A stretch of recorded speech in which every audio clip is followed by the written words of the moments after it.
The digital board flickered between apology and silence, offering no comfort to the small crowd gathered beneath the fading afternoon sky. The air smelled of dust and diesel, and the city hummed with its usual impatience. People checked their phones, sighed loudly, shifted their weight from one foot to the other, each minute stretching longer than the last. Among them stood Adil, gripping the strap of his worn backpack. Inside it were papers he had read and reread until the edges curled, his final interview documents. This job mattered more than he wanted to admit. It was not just employment, it was stability, dignity, a chance to help his younger sister continue her education. Missing the interview was not an option, yet the clock on his phone kept moving forward without mercy. He glanced down the road again, hoping to see the familiar shape of the bus, but only cars passed, indifferent to his silent plea. A few steps away, an elderly woman sat on the bench, her hands folded neatly over a small cloth bag. Her silver hair was pinned back carefully, and her eyes followed each passing vehicle with calm patience. Unlike the others, she did not sigh or frown. She simply waited. Adil noticed her because she seemed out of place in the rush, too still, too composed. When he shifted his bag, one of the papers slipped out and fluttered to the ground. Before he could bend down, the woman leaned forward with surprising speed, picked it up, and handed it to him. "Be careful," she said gently. "Some things are easy to lose." "Thank you," Adil replied, forcing a polite smile. His anxiety buzzed under his skin. He checked the time again. If the bus didn't arrive in the next 10 minutes, he would be late. The woman studied his face for a moment. "You are worried?" "Yes," he admitted. "I have an interview. Today of all days, the bus decides to disappear." She nodded, as if she had expected that answer. Life likes to test patience at important moments. Adil gave a weak laugh. "I wish it would choose a different moment." The woman smiled, a soft curve of understanding. Sometimes help arrives when we stop watching the clock and start trusting people. Before Adil could ask what she meant, the sound of an engine approached, not the bus, but a small, older car pulling over near the stop. A middle-aged man stepped out, looking around uncertainly. "Excuse me," he called. "Is the bus delayed again?" A chorus of annoyed responses answered him. The man sighed. "I should have known. I'm already late picking up my daughter." The elderly woman stood up slowly. "Sir," she said, "where are you going?" "Downtown," he replied. "Near the old hospital." Adil's heart jumped. That was only a few blocks from the office building where his interview was scheduled. The woman turned to Adil. "Is that near where you need to be?"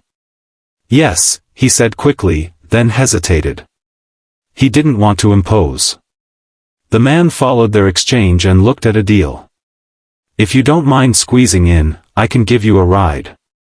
I was heading that way anyway." Adil blinked, surprised.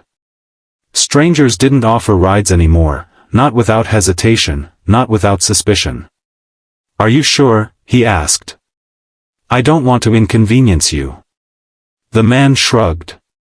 "We're all inconvenienced by that bus. Might as well help each other." Adil thanked him repeatedly as they got into the car. The elderly woman waved as they pulled away, her calm expression unchanged, as if she had simply nudged events back into alignment. The drive was quiet but comforting. The city streets seemed less hostile from inside the car. When they reached Adil's stop, he thanked the man again, promising to pay the kindness forward. "Just be on time for something that matters," the man said with a smile. "That'll be enough." Adil arrived at the building with minutes to spare. He straightened his jacket, took a deep breath, and stepped inside. The interview went better than he had dared to hope. The questions felt fair, the panel attentive. For the first time that day, he felt steady. When it ended, the interviewer shook his hand and said, "We'll be in touch very soon." Outside, the late afternoon sun warmed the pavement. Adil checked his phone, no missed calls, no new messages, but his heart felt lighter. Regardless of the outcome, he had made it. Because someone had noticed. Because kindness had arrived on time. On his way home, he stopped by a small grocery store. He didn't have much money, but he bought a loaf of bread and some fruit. At the counter, a young cashier struggled to count change while a line formed behind an impatient customer. "Take your time," Adil said to her when it was his turn. "No rush." She looked up, surprised, then smiled with visible relief. "Thank you. People get angry so quickly." Adil remembered the woman at the bus stop, her calm presence amid frustration. "We all get somewhere eventually," he said. "No need to hurt each other along the way." As he stepped outside, he noticed a familiar figure near the entrance, the elderly woman from the bus stop. She stood examining a handwritten list, confusion flickering across her face. "Excuse me," Adil said. "Do you need help?" She looked up and smiled, recognition lighting her eyes. "Ah, you made it," she said. "I was hoping you would." "Yes," he replied. "Thanks to you." She waved the credit away. "Thanks to timing." He glanced at her list. "Are you looking for something?" "Yes," she said. "My grandson asked me to buy his favorite biscuits. But I can't remember which ones they are." Adil laughed softly. "Let's find them together." They walked through the aisles, comparing brands and flavors until she finally nodded. "These," she said. "He always smiles when he sees these." At the checkout, Adil noticed she was counting her money carefully. Without thinking too much, he added the biscuits to his items and paid. "Oh no," she protested. "You don't have to." "I know," he said. "But I want to." She studied him, then placed her hand lightly over his. "You already understand," she said quietly. Outside, they stood for a moment, the world moving around them. "Kindness," she said, "is like arriving just in time for a train. Miss it, and the journey becomes harder. Catch it, and you never forget the relief." Adil nodded. "You seem to know a lot about that." She smiled, eyes distant. "I have lived long enough to see how small moments save entire days." They parted ways soon after. Adil walked home with a strange sense of fullness, as if something invisible had been returned to him. That evening, his phone rang. Unknown number. "Hello," he answered. "Is this Adil?" a voice asked. "This is from the interview panel.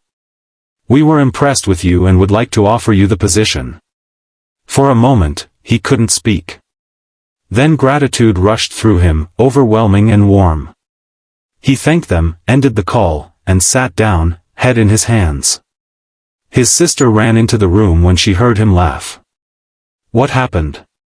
He told her everything, the interview, the ride, the woman at the bus stop. "So many people helped you today," she said. "Yes," he replied. And they didn't even know how much it mattered. That night, as the city settled into quieter rhythms, Adil thought about timing. How easily the day could have gone differently. How a delayed bus, a missed ride, a closed heart could have changed everything. Instead, kindness had arrived exactly when it was needed, not early, not late, but on time.